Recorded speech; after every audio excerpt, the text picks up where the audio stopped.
Okay, so rule of total probability. So next rule is total probability. What does mean by the total probability? Like अगर आप सोचो कि आपके पास एक event E है, consider an event E which occur via two different event. One is A and second is B. तो event E है वो A और B दोनों से अकर हुआ है. Furthermore, let A and B be the mutual exclusive and collectively exhaustive. ये दोनों जो हैं ये mutually exclusive and collectively exhaustive event है.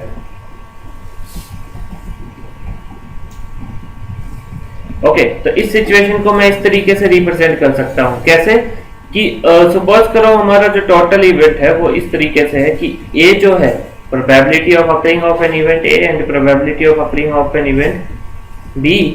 सो probability of occurring of an event E क्या होगा and probability of occurring of an event E क्या होगा. Probability of occurring of an event E ये होगा probability E divide by A. क्यों? क्योंकि A पहले से अकर हो चुका है. Simple same here probability of occurring of E when B has already been occurred. So the probability E is given by the value of total probability here. तो P E को हम मैं इस तरीके से भी रिप्रेजेंट कर सकता हूं कि P A intersection E plus P B intersection E. इन दोनों का मोस्ट इंपॉर्टेंट फॉर्मूला है ये. ए का और ई का intersection common part plus P का और ई का इंटरसेक्शन. और मैं इसे ये भी लिख सकता हूं पी ए इंटरसेक्शन ई को from the conditional theorem that P A intersection E क्या होता है. पी ए अकर हो चुका है into P E by A probability of E when A is occurred and P B into P E by B probability of E when B has been already occurred. Now Bayes theorem is very important. Bayes theorem क्या होता है? Total probability पे ही depend करता है. Total probability पे किस तरीके से डिपेंड करता है देखो. Bayes theorem को हम इस तरीके से लिख सकते हैं A by E. जो E टोटल था ना E by A वो कलेक्टिवली प्रोबेबिलिटी थी और टोटल प्रोबेबिलिटी थी rule.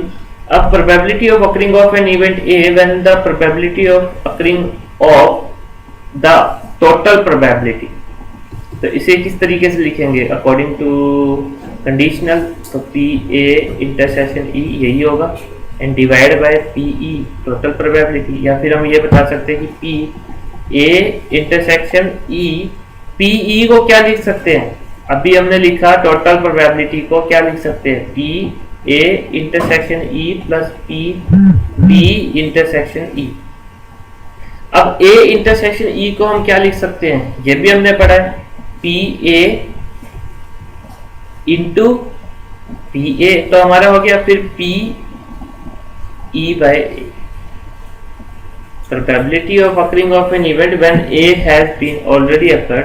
Similarly A intersection E को ये लिखेंगे हम probability of occurring of an event A into probability of occurring of an event E when A has been already occurred plus probability of occurring of an event B into probability of occurring of an event E when B has been already occurred. तो A, B और A ये पहले से occur हो चुके हैं यहाँ पे. अगर हमें फाइंड करनी है P A by E की वैल्यू तो A, E, A और B ये पहले से अकर हो चुके हैं. ये हमारे क्या है मार्जिनल. ये मार्जिनल और ये हमारे क्या है conditional.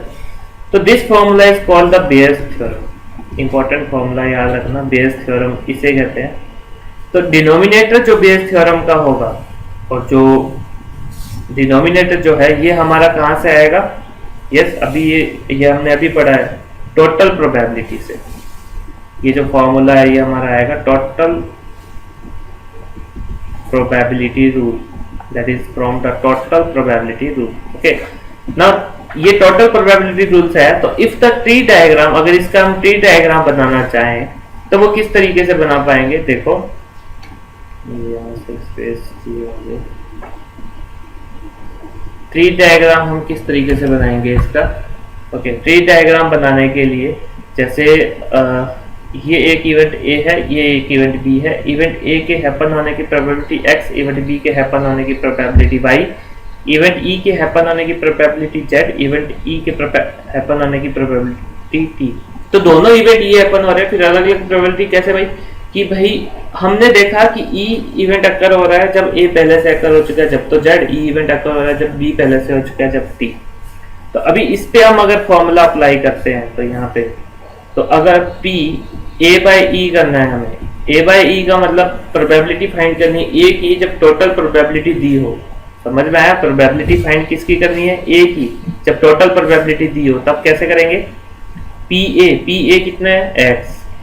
PE by E by A कितना है? Z।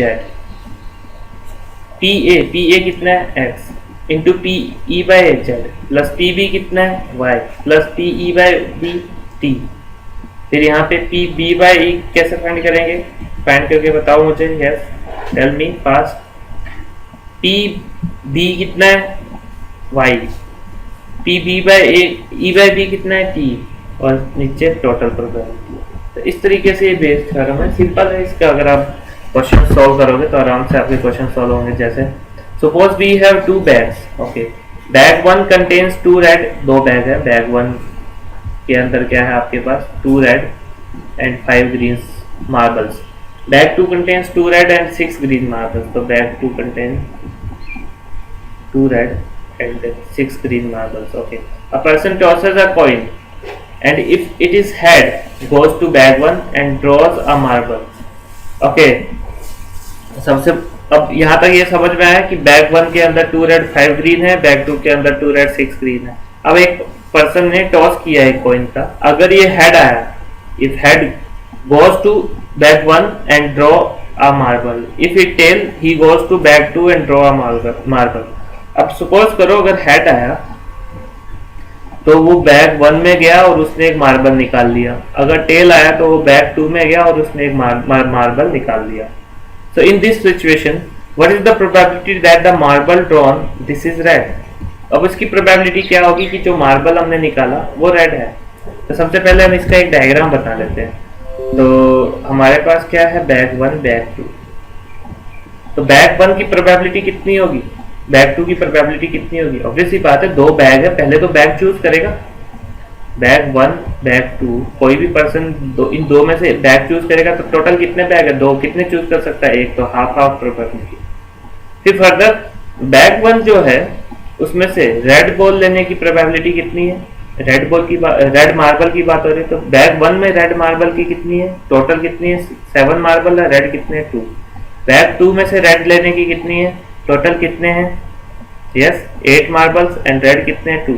तो इस तरीके से तो हमने इसे इवेंट दिया bag 1 bag 2 half half, red bag 1 में 2/7, रेड बैग 1 में 2/8। सिंपल सी बात है, जो रेड है वो बैग 1 से कनेक्टेड है, इसलिए ये इसकी कंडीशनल है। अब हम ए पार्ट पे आते हैं। ए पार्ट हमारा क्या था? ए पार्ट है what is the probability that the marble drawn this is red. तो रेड होने की प्रोबेबिलिटी क्या रहेगी? ऑब्वियस ही बात है, सिंपल, जो रेड होने की प्रोबेबिलिटी रहेगी, प्रोबेबिलिटी ऑफ रेड, वो टोटल प्रोबेबिलिटी रहेगी। बैग 1 में से रेड कितने हैं? बैग 1 हाफ, उसमें रेड कितने हैं? 2/7 प्लस बैग 2 में से रेड कितने हैं? 2/8। यही हमने लिखा था, यही हमने किया था। मैं बता देता हूँ किस तरीके से था। पी रेड हमने ये लिखा था, देखो, P A into P A by E, यही किया था, plus P B into P B by ई,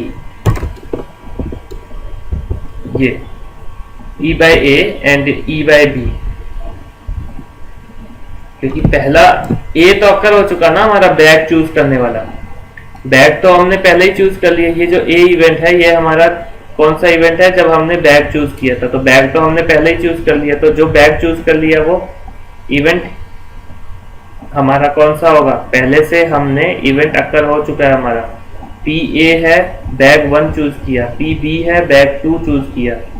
अब E by A and E by B, ये क्या है कि जब हमें रेड बॉल निकालनी है बैग 1 से, रेड बॉल निकालनी है बैग 2 से, तो ये फॉर्मूला यहाँ एप्लीकेबल किया। इसे सॉल्व करेंगे तो हमारे पास आंसर आ जाएगा जैसे 2/14 प्लस 2/16। इसे सॉल्व करेंगे, ये हमारा आंसर होगा। बट अब देखते हैं नेक्स्ट पॉइंट पे. What is the next point here? Given that the marble draw is red, so what is the probability that it came from bag 1? अब क्वेश्चन आया कि रेड है, प्रोबेबिलिटी क्या है कि वो बैग 1 से आया. यस, देखो गिवन क्या है, रेड का मतलब अकर्ड इवेंट. अब हमें क्या निकालना है? प्रोबेबिलिटी फाइंड करनी है कि वो बैग 1 से आया है. ठीक है, तो प्रोबेबिलिटी फाइंड करनी है कि जो बैग 1 से आया है और पहले से क्या है, रेड उसका गिवन है. तो ये हम इस तरीके से करते हैं ना कि जो अकर होता है, जो गिवन होता है, जो पहले से हैपन हो चुका होता है, उसे डिनोमिनेटर में लिखते हैं रेड. और किस में से आया है जो हमें चेक करना है, तो बैग 1 बाय रेड. तो इसको हम इस तरीके से रिप्रेजेंट करेंगे, P bag 1 intersection red divide by probability. ठीक है, अब ये बेस थ्योरम के अकॉर्डिंग था. अब probability of bag 1 intersection red, ये किस तरीके से होगा? बैग 1 की प्रोबेबिलिटी हाफ और रेड की होगी 2/7. एंड प्रोबेबिलिटी ऑफ रेड की हम पहले से ही फाइंड कर चुके हैं. ये कौन सी है? Total probability. Total probability half into 2/7 plus half into 2/8 था. तब हम इसे सॉल्व करेंगे तो 1/7 and divide by 15/56. So 8/15 is the answer. So that is all about the Bayes theorem. If you have any queries, then you can write us at aptcoint@gmail.com.